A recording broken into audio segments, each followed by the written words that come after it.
that is like analogous to how this entire campaign has been run. Yes. That it's all face value. Yeah, 1,000%. It's just all bread and circus. Yes. Right? There's nothing substantive about this campaign whatsoever.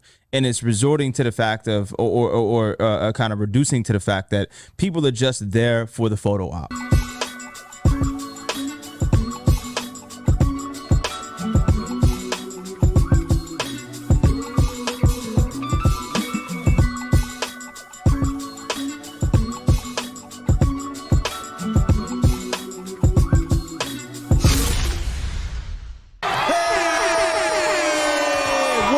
What's up? We are back this week in White Supremacy. Hopefully, if this is your first time, welcome. If you are a repeat watcher, you already know how we're going to get down. It's going to be, really, we have a lot to talk about. An interesting show, a compelling show. My name is Jasiri X. Nobody knows my struggle. Nobody knows. Co-founder and CEO of One Hood Media. And to my immediate right, I was going to either say that or I was going to say Tribeca's finest. He said started from the bottom. The light-skinned baddie himself. Jasiri X, ladies and gentlemen. You're on the red carpet, Miracle. Come on now. You see how he wore like white, the accentuate the light-skinnedness? Oh, wow. He just put it on full display? Wow. You know what? I do the same shit, so that's how I recognize it. It's fine. I always say all black ensemble on a red carpet with like some really cool jewelry. Yes. So next time. Yes. Next time. Anyways, it's your girl Miracle, aka Big Blessing with the Big Blessing here with no power and no struggle. Oh, shit. A lot happening. Right. Yeah. We like most of the city lost power last night. Yeah. 40,000 people. Yeah. I was one of them. Thankfully, I was not. You know what I'm saying? I was enjoying power. I was here entirely too long last night. My brother? It's your boy Trouble Nonetheless, Never Like Supremacy. Niggas lack Storm because I missed it yesterday. Oh, good. See, one of the lucky ones. And sir, the Supreme Asiatic Intelligently Divine. Yes. Scarborough's Ayatollah is dope. Full-time supervillain, part-time hater. Okay. Yeah. All right. Well, it was a time this week for Donald Trump. Donald Trump wanted to see the D. Donald Trump. Yeah, fuck Donald Trump. Did you hear me? Say it again. Donald Trump wanted to see the D. Okay. But not just any D. The blackest D? He wanted a taste. The hood D. Oh my God. Of the black D. Oh my God. Real D. The hood D. Unfortunately, the black D didn't show up. Unfortunately. Jesus He was Christ. left with the same D he usually. Who wants that? Stormy Daniels? I don't know. No, I don't even think she wanted it. I mean, he had to pay her, so. Oh my God. So what?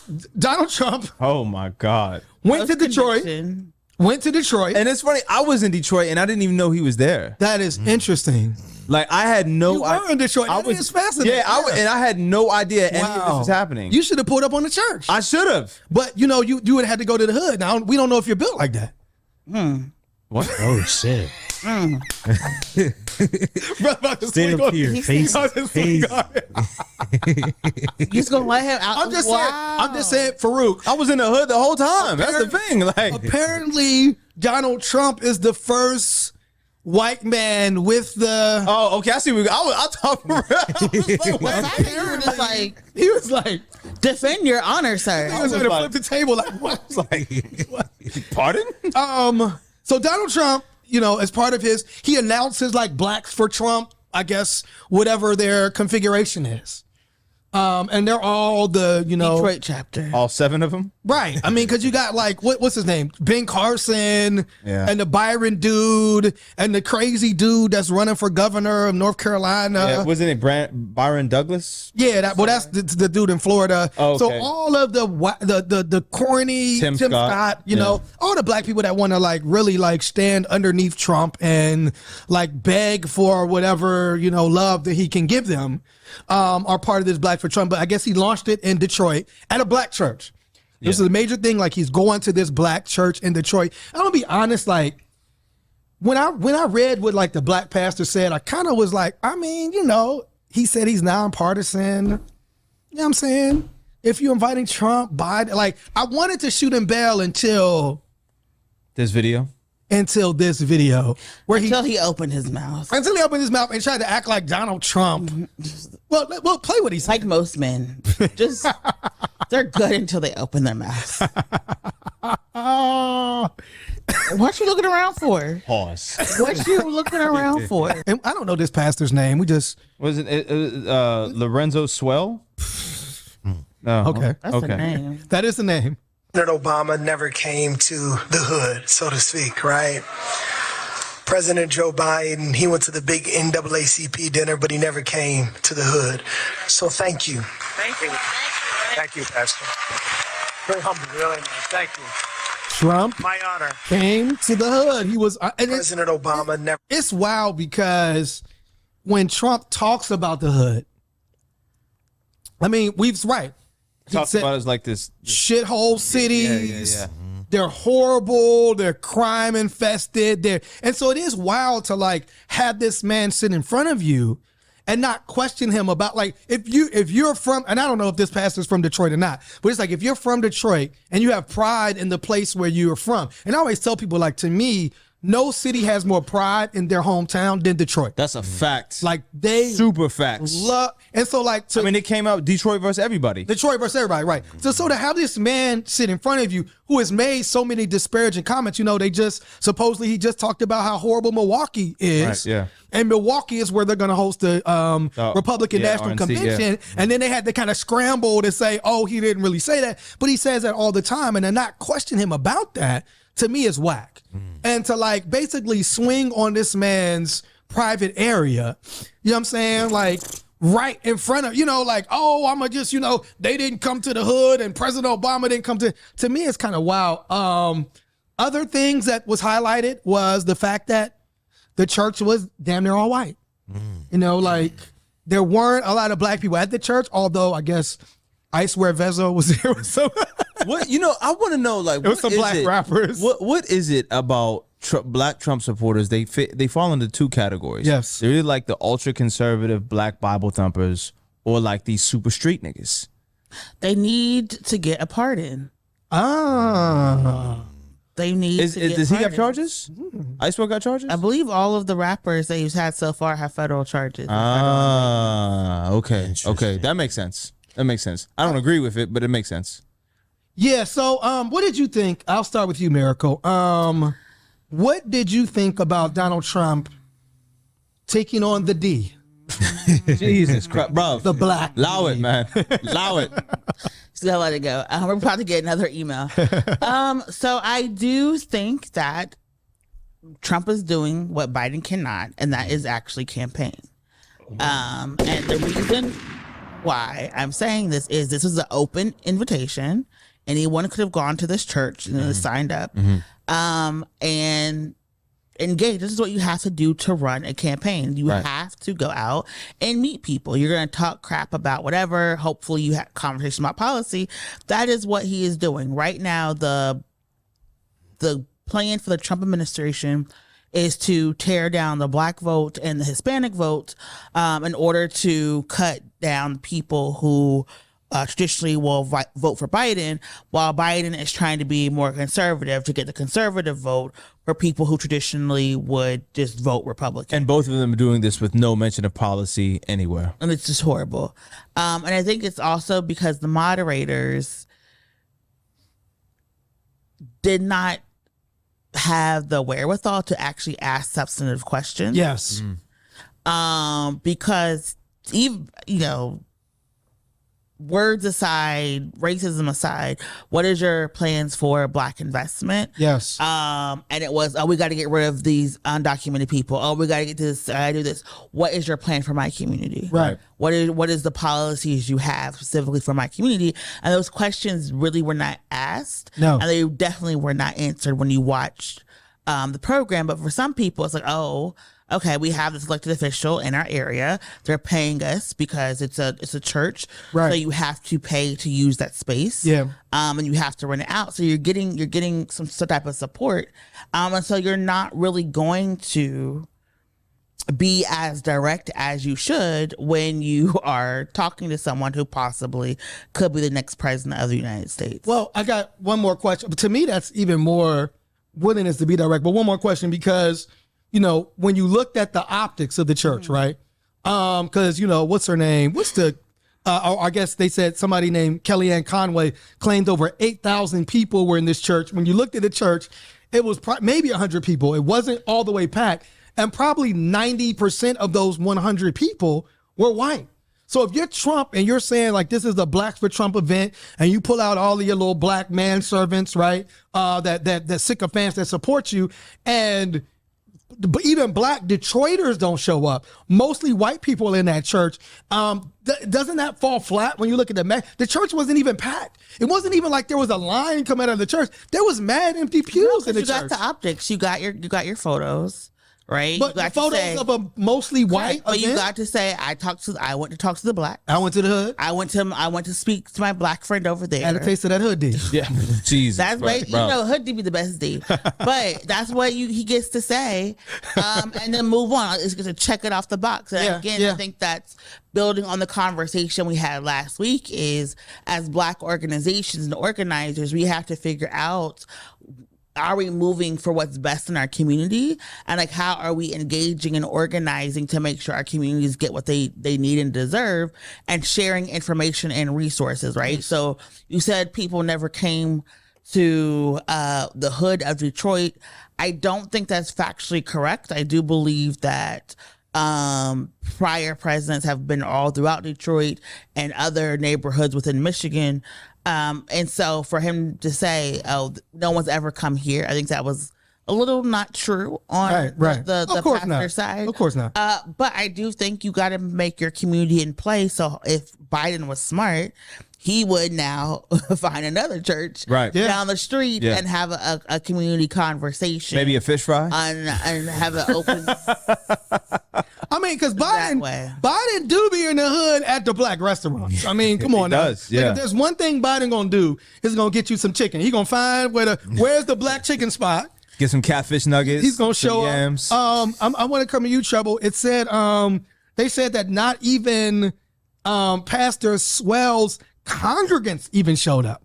Like, because it's like, if this is your church, you have a black church, where are the church members at? You know what I'm saying? Like, they said like somebody said they talked to a group of black people that not one of the people were even a congregant of the church, and that he had on a Make Black America Great Again shirt. Wow. Mbaga? Mbaga. Mbaga? Mbaga, yes. Trouble, what do you think? There are a lot of pastors out there who don't operate with the best interests of their community at heart. I think he might be one of them. Yes. That's why his congregation was not there. Yeah. Because it's like, why would they show up for Trump, for like blacks for Trump? Yes. And I'm actually proud of them for not showing up. Me too. Like that was a beautiful move of solidarity for those black people negatively impacted by Trump. Absolutely. You know what I'm saying? And his policy is interesting because, and also like, I would love, obviously, I probably won't, but I would love to talk to like I Swear Vezo and these other hip hop artists, because I mean, here's Donald Trump basically saying like he wants to end qualified immunity for, like, he wants to give police like immunity to like beat, shoot, and kill people in your community, right? He wants to like let police and National Guard and the Army like loose on places like Detroit to like bring down the crime. I'm just interested in like, how do they, you know, like if you saying, because I know like, you I Swear Vezo, it's like a photo shoot. I'm going to be here with Trump. He's a criminal. I'm a criminal. You know what I'm saying? He don't give a fuck. I don't give a fuck. I get it. I get it. You know what I'm saying? But allegedly criminal. Yeah, allegedly. I mean, but at the same time, like, to me, if he's going to let loose this police on your community in this way, right? Like, like, do you support that? Do you support like the police just being able to do whatever? Those are some questions that I had. Yeah, Farouk? I know a lot of them. Oh. A lot of rappers still align themselves with Trump. Yeah, you know what I'm saying, like, yeah, absolutely. They want to be at a level that Trump is at because Yeah. they see this guy who has 91 felonies but can still run for president, Yeah. can still campaign. Yeah. They see this person who's rich and can do and say what he pleases. Yeah. And people are going to support him regardless. Absolutely. Yeah. And I also feel like once you accept the invitation to capitalism, Yeah. you then accept the invitation to white supremacy culture. And that's something that I don't think a lot of people are aware of. And if they are, they just don't care. True. Farouk? I think what a lot of these entertainers and the rappers are overlooking, and there is an allure to Trump's appeal, right? Yeah. There is absolutely the fanaticism that comes with it, right? The cult following. I think everybody in that position, whether you're an entertainer, whether you're an actor, rapper, whatever, they want a following like that to secure their brand and promote it. But they also want that American dream, right? And you mentioned that all the time, Jasiri, is that Trump is the embodiment of the American dream. But I think what Icewear, and all respect to him and 50 and a lot of these men forget, is like, you're not a white man. So the things that Trump has, the access and the resources and the availabilities that he has made available to him at his disposal is because he's a white man. Yeah. And you are not that. And while you might be better than your contemporaries financially and in a lot of these other situations where you might have a lot more resources than the people that are around you, you're not a white man. Yeah. And when those things fall short, and when everybody's like, oh yeah, we all have money here, guess what? You don't have white access, you don't have white privilege, you're no longer a part of the conversation, and instead of being at the dinner table, you're on the plate. Yeah, I mean, absolutely. And it's also interesting that Trump goes from the black Detroit, the black D, Jesus, if you bro, will, allow it. the black Detroit. I thought once you went black, you know. Anyway, Trump went to the black and then went across town to the white supremacist convention. Yeah. Turning Point Action is the name of the organization. It's founded by... Is this where a man like Sneakbo got death-fossed off the stage? I don't know, but I know it's founded by a absolute white supremacist named Charlie Kirk, Charlie Kirk basically was like, we talking about Martin Luther King too much. Like, I mean, this is how racist, you're so I mean, damn, Martin Luther King was too black. He was the one that said if he saw a black pilot flying a plane, he would go off the plane, because obviously black people don't have the intellect to fly a plane. And at this convention, they actually unfurled a flag that said White Boy Summer on the flag.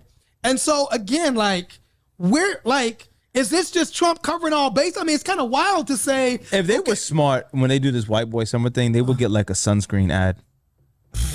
It was Chet Banks, SPF 100 or some shit. Chet Hanks, who started a white boy summer with his fake Jamaican accent. But like, no, he is trying to get voters. He already said all he needs is your vote. He don't care what you say. That's true. All he needs is your vote. And then he's going to harm all the people he promised with his vote. Because again, at these conversations with black people, policy is rarely discussed, right? A lot of black people are just so happy to be in the room that they don't have policy requirements or demands. And then these white supremacists or these right-to-lifers, they have policies and demands. You can't even come talk to our people unless you agree to A, B, and C. Right?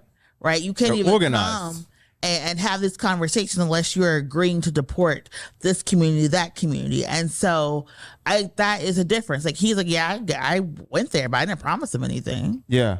Is it because, and I think that the pushback would be for some people, they would argue that black people aren't organized enough, that we're too placated? No, I think there's a fear that if you push too far as a black person, then you will give up all of your power because people will just exclude you and say that we don't need you or need to talk to you or need to talk to your community.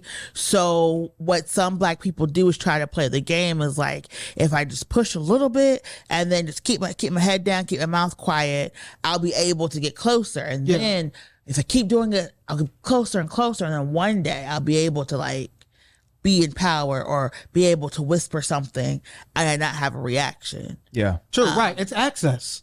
You know what I'm saying? Absolutely. It's like access to that piece. But at the same time, it's interesting. A lot of times, like you said, it seems like the black people, one, like the blacks for Trump, the 5 or 6 of them, whatever they are. Looks like there's 7. It's always funny when you see the blacks for Trump wearing. It's like where like I've seen more pictures of like white people in black for Trump shirts than black people, but it's almost like quizzical, right? It's like they just accept whatever Trump says. I mean, because Trump obviously lies. And so it's like whatever he says, they accept it. So at that point, you're not going to push him on policy because you're just happy, like you said, I want a selfie with you. I want a picture with you. Oh my God, it's Donald Trump.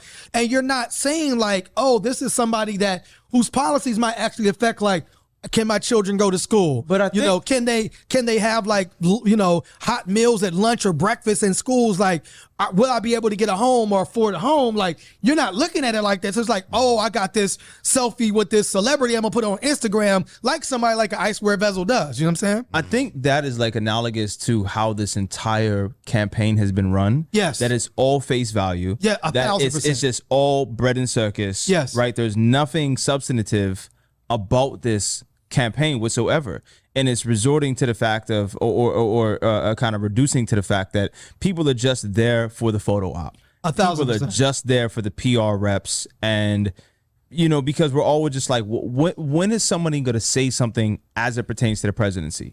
When is somebody going to say something that influences policy or actually going to make a difference in the actual the fucking election, which you're there to do? But to Miracle's point, if you say that to Trump, you're automatically cut off. Right. The slightest critique of Donald Trump. Yeah. We've seen this happen to people that were in his cabinet, right? Absolutely. He's not being endorsed by his vice president. He's not being endorsed by his chief of state, all these things. I want to come to you, Miracle. Trump said Biden has been the worst president for black people. Do you agree? What kind of question is that? I say that to say, what's your metric? That it says, CNN did a fact check of this. They were saying that it said Biden, not Trump, has record lows for black unemployment and poverty. Like that under Biden, the black unemployment record is the lowest it's ever been. And that the record low of black poverty is also under Biden.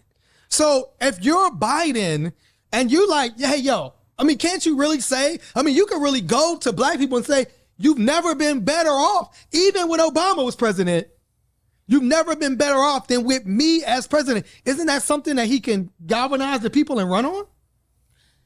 He should be able to, but again, the childhood tax credit, which basically lifted a lot of people out of poverty, is no longer in play. Oh, and you have to remember that Biden said he was running as the great uniter in chief. He that did he say was that. going to be able to pass all of these legislations, Yes. have all these legislative wins, and a lot of the domestic side of things, policy has not been able to result, right? We got the Build Back Better Act because that was parsed out with the community investment. There's a lot of stuff that Biden has done for the community. Again, with the lowering poverty, unemployment, helping some with housing, investment in businesses. So he has done a lot. But again, for people who are also being impacted, he doesn't have the messaging to say, this is what I've done. And this is what my plan is in the future. Yes. And I think that has been part of this Biden's campaign, is that globally you can just drop all these bills, all the things that he has done globally. Yeah. We see him almost every other week. Ukraine, Israel, we can see this. Yeah. What we're saying is that same fight and drive that you have for geopolitical issues is the same fight and drive you need to have for communities here. Like, come on, we need Miracle. to see him cussing out, the House speakers because they're not investing in black and brown communities. Okay. We need to see him at Capitol Hill. Like, I want him to fight Capitol Hill Republicans like he fought Corn Pop. Like, that is the Joe Biden Get the hands. that we need. And he hasn't been able to do that. And because he has so poorly been able to articulate a policy about what is happening in Palestine from the things that we are seeing, Right. and hasn't been able, we can literally see the failures of the State Department to do investigations, to hold people accountable. Absolutely. Because he hasn't been able to deal with that. He hasn't been able to go out into communities and talk about his message, because he's talking, like, most of his rallies right now are super voters. Super voters are not your door knockers. No. Super voters only give you one vote. But I mean, supposedly he just had this fundraiser. Doesn't everybody only give you one He vote? raised like Correct. So you need $28 million. talk to other people or organizations that can bring and rally and get voters. But my point is, he right now can only speak to his choir. To win a campaign, you have to talk to the backsliders, the doubters, the people who only come on Easter, Easter Sunday. You have to be out with the people. And because he has failed so abhorrently to talk about what's going on in Palestine, or even be empathetic with the Palestinian people, he's afraid of protest. He is afraid of people engaging and boycotting. So he's not being able to campaign. Now, wait, Miracle. Now, Politico did an article that basically says new polling showed that there was real fallout from Donald Trump's conviction. That Donald Trump's conviction, like that the independent voters, these swing voters, these maybe outvote, it says 21% of independents said the conviction made them less likely to support Trump, and it would be an important factor in their votes. Biden just came out. Did you want to play the new Biden ad where Biden came out and basically was like, here's who Donald Trump really is? In the courtroom, we see Donald Trump for who he is. He's been convicted of 34 felonies, found liable for sexual assault, and he committed financial fraud. Meanwhile, Joe Biden's been working, lowering healthcare costs and making big corporations pay their fair share. This election is between a convicted criminal who's only out for himself and a president who's fighting for your Not family. him playing patty cake with Joe Biden. And I approve this message. I mean, that's a strong message. I mean, Joe Biden also said, hey, the next president might be, or is probably going to name 2 Supreme Court justices. I mean, so is it? That is a real reason to get out and vote the Supreme Court, and everything, the rest of the world falling apart. Yes, but the rest of the world is falling apart again because of this administration's choices, right?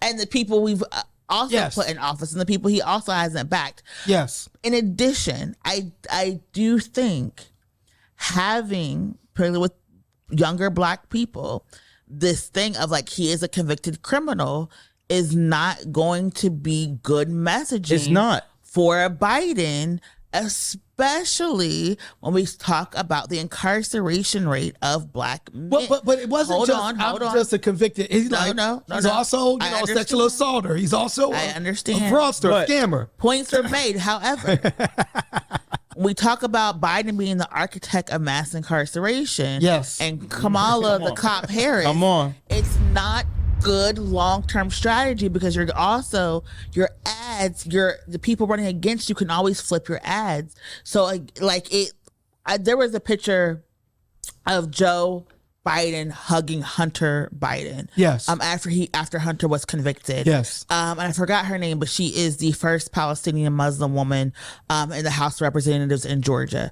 And when the picture was posted, she said, "This was the person that I voted for. Someone who was kind, who was caring, who loved people even though they made mistakes. And this was the Uncle Joe that I was fighting for. And this is the person that I want to see on the campaign. And it sucks that my community can't get this Joe to reach out to us." That is the messaging that works for Joe Biden. This negative messaging does not work for him. It's not really good, because over 50% of the American adult population know someone who's incarcerated. Absolutely. Criminal justice reform is still something that people are impacted by every day. So when you start doing these type of ads, it's like, oh, it's great, but then you're like, oh crap, this is Law and Order. And you pair that with what's going on in Georgia with Fannie running the Young Thug trial. Yes. All of this, you give the perception that now Democrats are law and order, and now Democrats are tough on crime. So it doesn't mean that people are going to run to vote for Trump. It means they're just going to sit out the election. And And that is, we need more people to be involved. Yes to everything you said. And additionally, this is what I've been saying the entire time that we've been talking about the election, and every point I've made on this show is that all Biden is doing is saying, vote for me, I'm not Donald Trump. Yes. He's not giving us anything, any reason. All he's saying is, I'm not a convicted felon. Yes. I'm not this. Yes. Vote for me. He hasn't given us, okay, if in fact you're going to elect X amount of black Supreme Court justices, run on that. Yeah. Put that out. Well, I'm saying, but put that out as an advertising strategy versus that Trump is a felon. Parties at the White House. That's another reason. With Juneteenth Fed on the White House lawn. Cookouts. Come on, brother. I mean, again, it's all bread and circuses. Like, all of this shit is just, it's whack. It's whack marketing. Even from a branding standpoint, like, Biden is just too senile to get new people around. Well. See, that's interesting that you said that, because this is like, we know like a debate is coming up, and this debate, I'm waiting for this. Is shit. going to be, but bit more than a debate, right? This is what I want. Because it said Trump challenged Biden to a cognitive test. That's fucking Now, when hilarious. he did it, he forgot the name of his doctor, Donald Trump. And there has been, What's the baseline?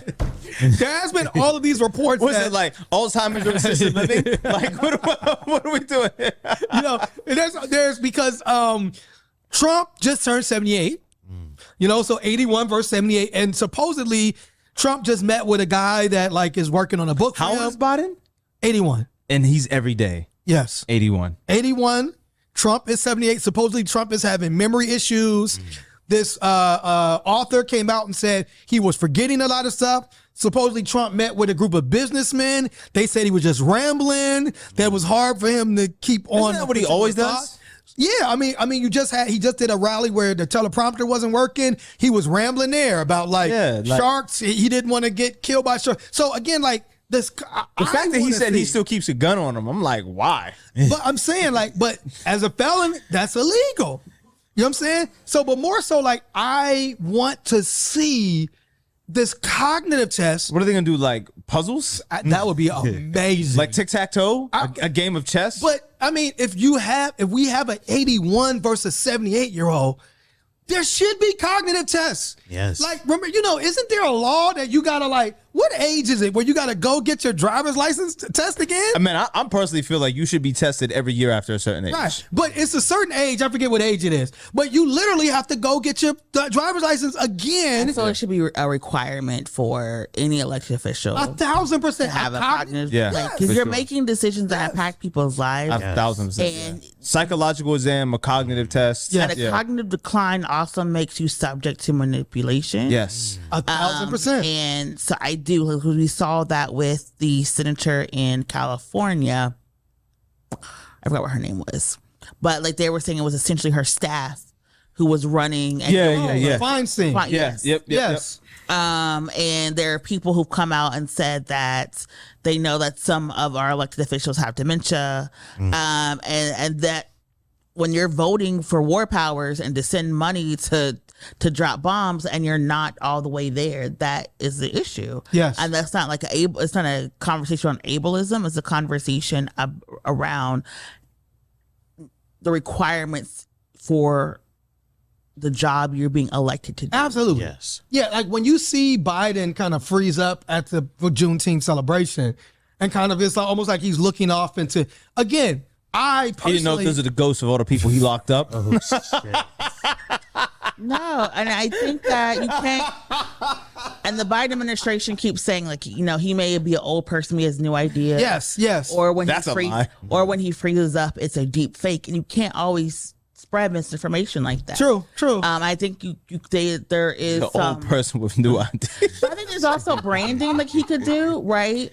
About the fact that the way we engage getting old in our society. True. And how we should embrace wisdom and age. There's like But that there's a whole, also means you should step down. but But he's also... not going to. But I'm saying there's just like so much marketing that is there. No, So, absolutely. But wouldn't a cognitive test, like if I saw, like, and to me this would be real. If you said, like, Biden said, look, they filed him, like, come with me, I'm gonna go take this cognitive test. Like, I'm gonna show you that I'm 81 years old, but my mind is still sharp. and there was like video of him doing the test, winning the test. Like that would make me feel like if he was like a voter. I'm 81, but I scored better than 18-year-olds, and they flipped it. Yeah, cognitive test. What'd you say? He said every day you see him working is a cognitive test. That's called going through the motions, Uncle Joe. The lights are on, but nobody's home.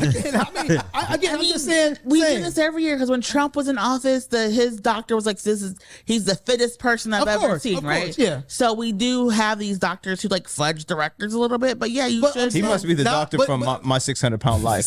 If he's saying shit like that. But okay, that doctor isn't mean, and he's hilarious. I want to go on that show bad, but he's like, do you know what obesity is? That's hilarious. He be talking bad to them. He reckless. I'm like, oh my God. So Trump also has been seeding the possibility of violence. We've talked about Trump this entire episode. Hold on. Right, we have. I mean, come on. Trump was, he had an eventful weekend. I have a question. When you were getting dressed this morning, and you were in the mirror, and you were like, "I got this D joke." How many jokes were in your mind? Because this is why we're staying on this topic. No. Jokes we're moving from Trump, but it's like Trump was saying like almost like putting the whole violence thing. So a white man, Mark Adams Prato, basically planned a mass shooting of black people and hopes to incite political violence. This was somebody who basically said he wanted a race. I think you have the video, right? Yeah. He wanted a race war. He planned to go to a concert in Atlanta. He was like, I'm going to Atlanta. That's where the black people are. You know what I'm saying? I'm going to go to this concert. Bad Bunny concert. Bad Bunny. Black people love Black. We be out there. Black people love it. We was at Made in America. There's a lot of black people with Bad Money. You know what I'm saying? And wanted to start this like race war. You have that? Yeah. Tonight, federal court records are revealing how the FBI broke up a plot to stop a mass shooting. Back in October, the FBI says it began its investigation into Mark Prieto after a confidential informant who spoke with him more than a dozen times over 3 years at various gun shows said Prieto called for a mass shooting targeting blacks, Jews, and Muslims before the 2024 presidential election. During a January gun show in Phoenix, Prieto tried recruiting that informant and an undercover FBI agent. Wow. According to court records, Prieto wanted to carry the plan out in Georgia because, he says, when he was a kid, that was one of the most conservative states in the country. More specifically, Prieto wanted to carry out the attack at a rap concert because he said there would be, quote, a high concentration of African Americans. During the sure he didn't say African Americans. Prieto began offering details of the plan, including the number of guns to be used. During this meetup, Prieto sold that undercover agent a gun for $2,000 and said he would also like to use grenades during the attack because it can, quote, cause panic. At another gun show on March, you can pause it. I mean, we get the point. Why do we always have to be the main character? Yes, definitely on this. Like, I'm just going to see Bad Bunny, and like your plan is to like start a race. So I gotta be sacrificed for your crazy plan. But I mean, again, this is the beginning? But I don't understand that. Like, okay, so he's a white man. Yes, he goes kills people in the concert. Yes, and then the race war happens because then we get upset that these white supremacists are actually not just using rhetoric, but now they're violently targeting us. So I guess he's thinking that then our black people will retaliate. Like how many cops have black people killed? Every very few. Come on, every year white supremacists pull guns on black people. For a day. How many times? I thought it was four black people were killed by police officers a day. She didn't say. She said how many black people killed police. Oh, my bad. I'm sorry. Yes, you misunderstood. Yeah. I'm sorry. Disinformation. Yeah. Right. So I really do not understand the practicalities of a race war. Like if you wanted to go to and start a race war, you would go fight a black identity extremist who has a gun, who's also ready for a race war. You fight each other. Yeah. I don't know. I mean, maybe again, obviously, dude isn't all the way thought out in his plans. Can we also say one thing? Yes. 3 years, this white man got to plot a mass Come on. massacre Come on. That is for crazy. 3 years. I didn't even think about that. Sell guns illegally for 3 years, and the only time he gets arrested is when he's on his way to travel to the concert. You know why? Crazy. You know why? Because he's white. I was gonna say they was taking notes on how to do it. Probably. Yeah, they was like, "Ooh, he's false pretty good at flag this." coming. Yeah, he was like, "He's pretty good at this." But I guess, is this the beginning? Is this like, as we're getting closer to 2024, don't we have to worry about the possibility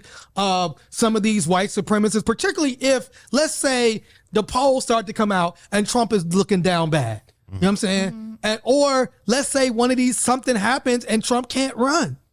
I mean, I don't think he can run. I mean, I think like after the 50th, that should what it should be. Biden and Trump should have a foot race. Do like 100 meters. That would be crazy. I think this is very, I guess, maybe negative, but I feel like after my issue with 45 and I got like all those unaliving promises. Yes. I just accepted that like one day I walk out my house and I wouldn't come back, right? No. Unaliving promises is crazy. And so I think that at some point, like, that is the reality of the world. Like my thing is like, crazy. What if you were at a rap concert and the artist sucked, and then that was the concert that you were unalived at the last memory? That would be horrible. That would be bad. Not like that. You're not only dying. That would be but bad. then like it's the artist that like wasn't even good. But So, like, what if he went to like your a soundtrack concert of your death? and it was like all white people? Like, what if it was like a Post Malone concert? But again, the reality of going to a hip That's hop what I'm saying. That's the reality of a concert. It's going to be mostly white. Particularly because of how much the concerts cost right now. Like a lot of times, just the how much they cost, it's not a lot of black people there. But at the same time, not like are you insinuating having that a all black people are concert poor? on Juneteenth for $800, sir? Oh wow, Who did that? Really? Kendrick did that. Lamar. Yeah, $800. Yeah, I didn't know that. Damn. I want to pull up, but yeah. No, I'm not insinuating all black people are poor. I'm insinuating that like a lot of times there's like black people were poor. No, that's what he said. Because I said because of the cost of concerts. I said, are you insinuating all black people are there. poor? Wow. No, I was just at the Roots picnic and it was mad. Like, please don't come to the Roots picnic. I don't want to give them these white supremacists no ideas. But it was mad black people there. It was love. It was almost like I would say probably 90% black. You know what I'm saying? Wow. At the Roots picnic. But if you're a white supremacist, please don't mess up Roots picnic. Philly's not a place you want. Yeah, you don't want to go there. You don't want to go there. Yes, but I just 3 years. That's what got me. Yeah, like 3 years. And being able to do it for 3 years is mad. We haven't talked about. We used to talk about like education a lot. This is all informative. This is all. I'm saying like the educational system, right? Oh, okay. And we haven't talked about, but I did want to bring up this story. What? The mock slave trial? Yes. Jesus I Christ. just want to know, like, why do white people teachers? Why do you always do this? Why is this a continuing theme in classrooms, specifically with young black children, that you just want to have slave auctions? Like, why is this a thing? Literally consistently? an epidemic. Like, in why? public education. And it's like all over the country. It's not isolated to one area of the country. It's every school. It's in Vermont. It's in Florida. It's in California. It's in the middle of America. Yes. Why? And it says Massachusetts teacher on leave. Jesus not Christ. fired, on leave. On leave, right, yeah. After holding mock slave auction and using the N-word in class. For what grade? Grade 5. A Massachusetts teacher. Grade 5. It says Grade 5. Yeah. You're gonna fight. Yeah, no, absolutely. Me and the whole education. hold on. Yeah, I'm Miracle. fucking everybody up. It says in January, the teacher who is not named This was January. held an impromptu. Oh, mock yeah. slave You know what? I don't have my lesson plans today. I'm hungover. Fuck it. Slave auction. There we go.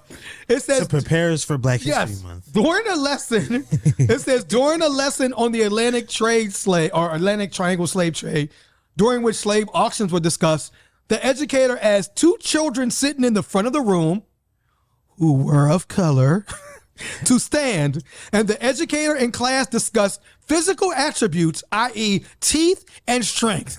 What?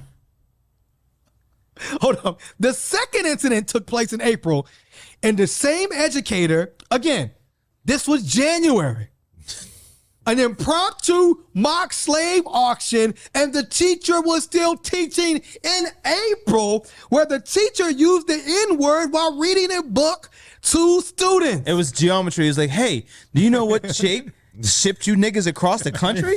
A triangle. That's right, Jamal. You niggas like triangles. No, because it said this. It was later brought to the district attention that the N-word does not appear in the book. Oh, wow. Fancy that. This nigga freestyled the N-word. So this is a black educator, or a male educator or a woman? We don't know. We don't know. You know what I'm saying? We don't know. Jesus we know Christ, that they're not fired. Listen to Probably gonna be a guidance counselor next. Hold on. That tracks. Yeah, no, that's where they put them. They put them in guidance positions. Hold up. Who is this person that's speaking? Somebody speaking on behalf of the school. Oh, the superintendent. Of course. Look, hold up. I acknowledge that there were missteps in the missteps. That's what we're calling blatant racism. And like, this is such a vile thing to happen to children. Crazy. It's like they were forced workers. Yes. Right. Or you have to reenact slavery. Yes. Yeah. Pick cotton. Yes. Right. Yeah. In a garden. Right. Yes. But I was just thinking, the teacher the grade 7 teacher who brought Or get called a racial slur. Yes. It's like, wow, those are your choices of a young black child in America. Like, let me ask you a question. Let's say your son was in grade 5 still. Yes. And he came home and was like, yo, they tried to sell me in class today. Again, I'm physically at the school. Yes. Immediately. I'm fucking everybody up. I want to see the teacher. I'm slapping the secretary on my way in. I'm kicking the lunch lady. Everybody getting hands. You know, I'm saying like, yo, like, I'm taking this to whatever news outlet. Like, you're not going. April, this person was still teaching. That's what January, February, March, April. Anything, an impromptu slave auction, and they're like, "Oh, we're going to just keep it moving." I mean, why can't they no. reenact the Irish famine or something? Like, why is it always just got to be? Or why can't they ever? It's like it's always them doing it to black children. Yes. It's like, don't you think that these white kids need this education a little bit more? Absolutely. Right. Yes. You know what I'm saying? Yeah. Why I mean, can't even we? Like, it's problematic both ways. Yeah, flip it. It's still you know like, what I'm why saying? is it never white children? Right. Almost like the way like Jane Elliott does, where she kind of shows like, you know, makes the white people feel uncomfortable about like what racism feels like to us every day. Like, yeah, why not do that? You know what I'm saying? I haven't said this in a while. I feel like I just need to say, I fucking hate Earth, bro. I just hate it. Well, where is the fire? Like, we were promised something. Listen, Get the boat, Noah. Like, it's time.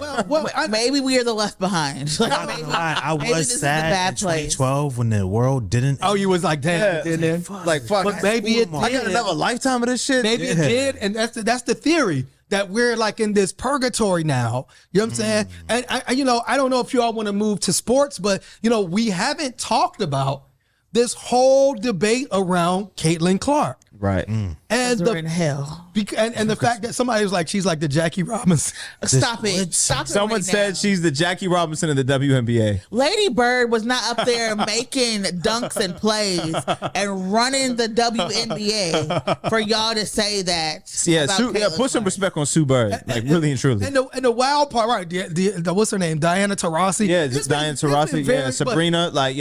But Caitlin Clark went viral. Caitlin Clark is now like, over half the WNBA games are sold out. Yeah. And people are tripping. I love that though. Not to Aja Wilson or Angel Reese or Angel Reese or Aja. Yeah. But people are tripping that to Caitlin Clark, and they're feeling like, these mean black women.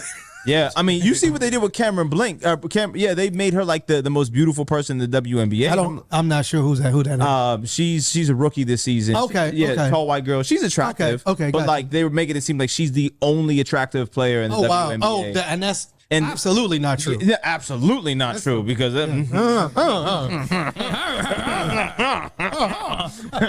because there's fans who study the WNBA. Absolutely. I mean, I actually for the sport of it. I mean, they happen to see the beauty. Phenomenal fundamental basketball. By the beauty of the basketball players. This is coming from somebody who asked us as we're about to go to the Pirates game. And so what? I'm not a fan. Can I?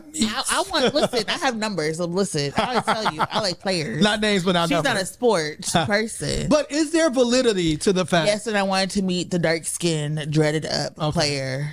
Is there validity? Who doesn't speak English? I didn't say I want to be with him. I wanted to meet him. A little picture. He said Duolingo's the app, bro. This could translate her. I'm What like, we talking about? okay? What we talking about? Come on. Listen, Is there learning all the languages. Is there validity to No. Caitlin Clark is being picked on because she's white, and people are upset at her because she's bringing There's a all whole of bunch these of white guys. players in the They WNBA. are rookies. Every rookie is out there fighting and proving themselves. You know, like in Love and Basketball, when the girl was, she So now did the Lathan, thing, let and she was like, "Keep your hand up." Yeah. Like you were a rookie. They're going to be mean to you, but they're also going to be your friends. She's not getting stomped out. They're not spitting on her. True. You know, calling her slurs and stuff. No. It's a physical game where there's physical contact. Absolutely. Everybody is jockeying for positions, and at the end of the day, they're all having fun, going out to party after and supporting each other. And to be honest with you, if you look at the storylines from any other professional sports league, this is the shit that drives up viewership.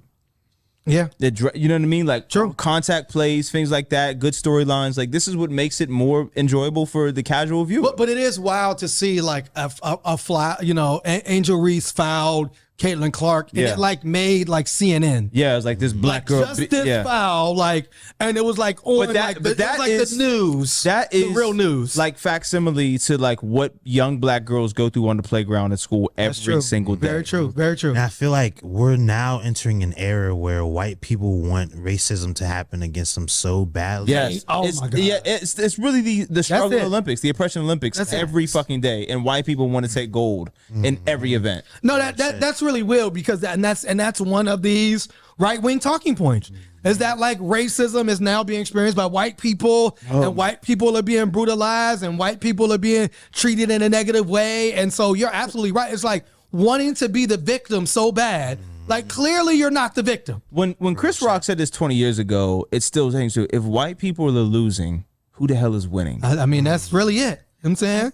I think it's also indicator of the problem with having corporate media, right? So many of our newsrooms have been bought out by corporations, and so all they have is these talking points that they can push because they don't have organic ideas.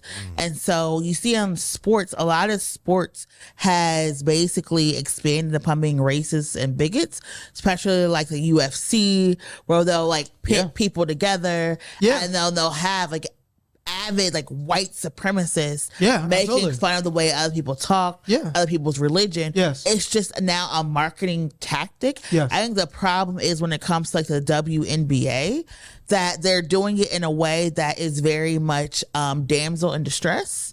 It's like we need to come save this white woman. We need to, people are like, we need to come and protect her. Yes. And it's giving very much Birth of a Nation. Definitely. And that's what is making it scary for me, is that they're like, oh my goodness, this is a criminal.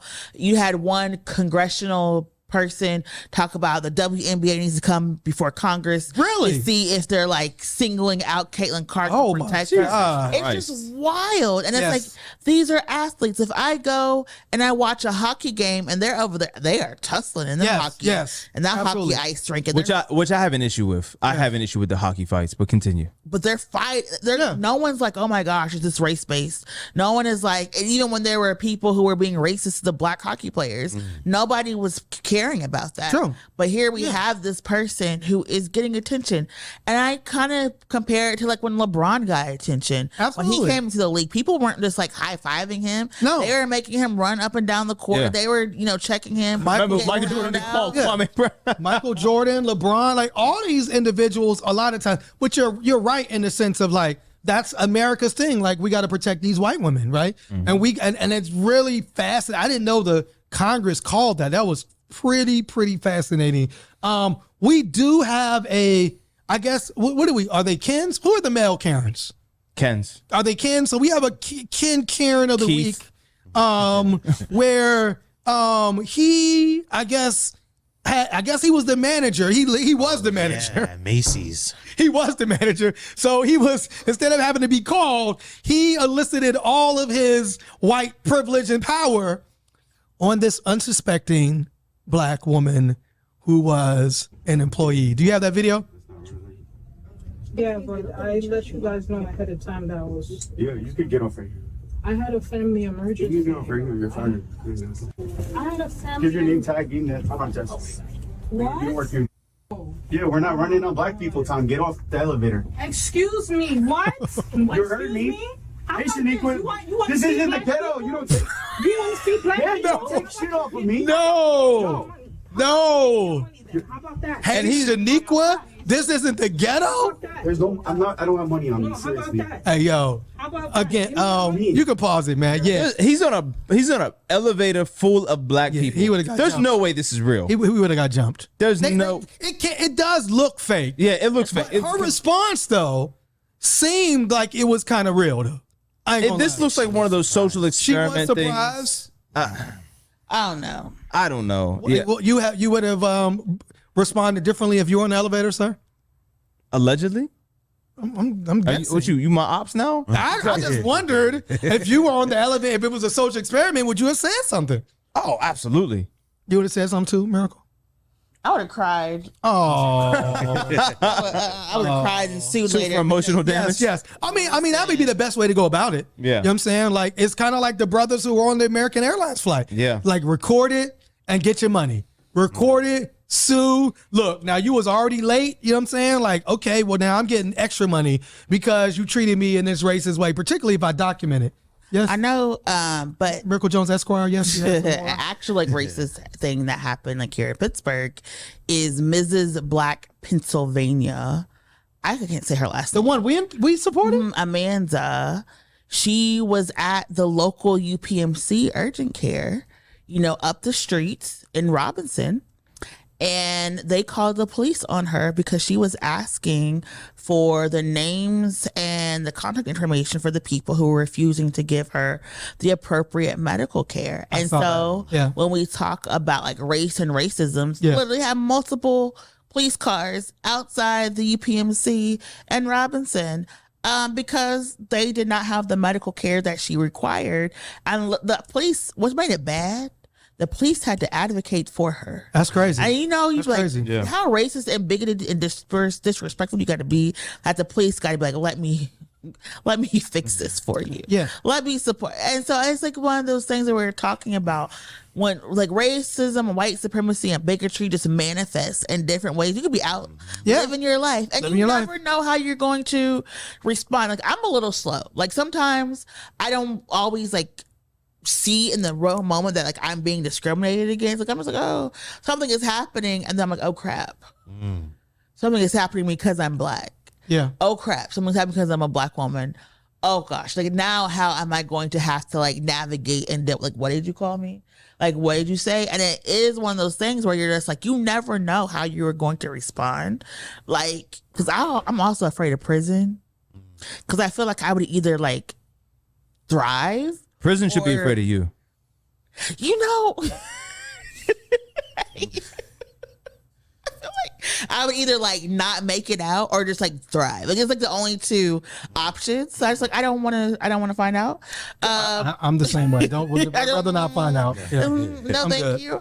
And so like it's also this thing of like how you react can sometimes put you in situations because you're black. True. Right? Because you want to I'll knock that manager out, but now you in the clink clink. Yeah, and that's what happened with the young woman, right? Mm-hmm. That she was trying to just ask people like, one, she didn't get the response that she felt she should have at the urgent care, and she was simply saying like, can I get your names? And they were like, no, we don't want to give you the names. And then she, started recording and they were like, you can't record here. That's against the law. And they called the police. And so again, it's like, so how should we handle these situations? But, the data says that like, again, Pittsburgh has world-class healthcare unless you're a black woman. Yeah. Mm-hmm. And when you're a black woman, all of a sudden it's third world healthcare. Yeah. And not world-class healthcare. And if that's not a clear sign of racism and white supremacy, what else is? You know what I'm saying? So it's a shame that this woman had to like cry on on Instagram Live to get some type of attention, you know what I'm saying, for it. And we hope that she gets the support that they need, but it's really for corporations like UPMC to say like, well, what are you saying to these individuals and what is going on? And are you doing any type of training that says like, that you shouldn't just handle people you can't give me your name? wait, you're going to give me care. You're going to give me urgent care, but I can't know who you are? That literally doesn't, and you're saying that's the policy? Yeah. That sounds crazy to me, that would be the case. I just can't see that being the case. And the thing is, also, if you're having an allergy, you are susceptible to go into shock and die. Absolutely. Right? So even if you don't have the shot that this person is looking for, you're supposed to be like giving them alternative medicine or alternative places to go to get help because you understand what they need. And that is also the problem is like sometimes, you know, I'm someone who has a chronic illness. So when you go into these facilities and you know the medicine that you need to make yourself not sick, they're going to say you're drug seeking, right? And then you get denied care, and then you get a reference in your chart. So when you try to get care in the future, you're going to be denied care or made to jump through hoops. And this is one of the things that we have to deal with when we're talking about Black maternal mortality within this region, when we're talking about the ways like Black people are able to live and thrive in this region, especially with these ongoing rates of increased cancer in Black women right now. This is like something that a lot of people are having to deal with. So that's why I wanted to bring it up. No, that's a great point. And to, you know, the sister, if we can help in any way or support in any way, we definitely will. We have a white pages this week.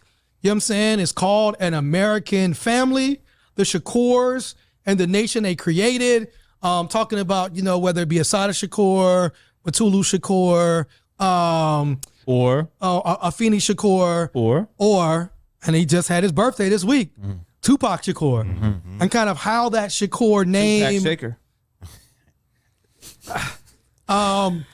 Nikki Giovanni said an when American I say family he does too much in his MAGA Muslim personality, y'all say I'm bullying him. An American Family is the first chapter in making the world better with truth and beauty. For those of us who haven't seen these stories, written as they battle the darkness around them, An American Family is a light helping us go forward. That's Nikki Giovanni. So An American Family, Santi Elijah Holly is the author. You can get that book right away. We have, you know, we announced a big event that we're doing through One Hood Power that is coming up next Thursday, which is we're going to be having a conversation with Jeezy. You know what I'm saying? Jeezy, businessman, hip hop artist, author.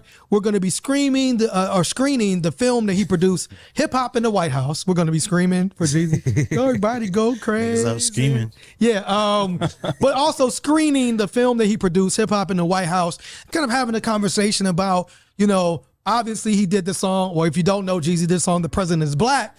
It kind of became a theme song to Obama getting into office and kind of where he sees that movement today. Should be a dope conversation. Sponsored by One Hood Power and Brunch with a Black Man. And so myself and Miracle will be interviewing Jeezy next Thursday, 7 p.m. right here at the Black Box. Do we have anything else coming up? We don't have anything coming up, but this is more of a serious note. For a lot of Black people, Juneteenth is the day we celebrate the end of chattel slavery. Yes. But here in Pittsburgh, it is heartbreaking for us because it's also the day that we honor the memory of Antoine Rose. Absolutely. Antoine Rose was someone who was a bright light, who was a creative, who liked to skateboard, who volunteered, and his life was struck down by a police officer who shot him in the back. And so by the time this airs, we will pass Juneteenth, but we just always want to take the time to send our love and support to Miss Michelle, her family, his sister, and just remember the bright light that was Antoine Rose. Absolutely. Well, you know, on our YouTube page, it airs on Juneteenth. And what better way to celebrate Juneteenth than to watch This Week in White Supremacy? You know what I'm saying? What better way? So definitely sending love out to Antoine's family. And it is a bittersweet day for us in Pittsburgh when we reflect on that. Any other final comments, last words? Never lose sight. Show me. Miracle? Vote your values, register to vote. And you know what? Oh, I was like, and do everything you can to stop violence in the world. Yes. Stop violence in the world. And, you know, if you don't say it, want a taste of the Black D, make sure you're protected. All right. So, let that being said, this is White Supremacy, y'all. Peace. What up?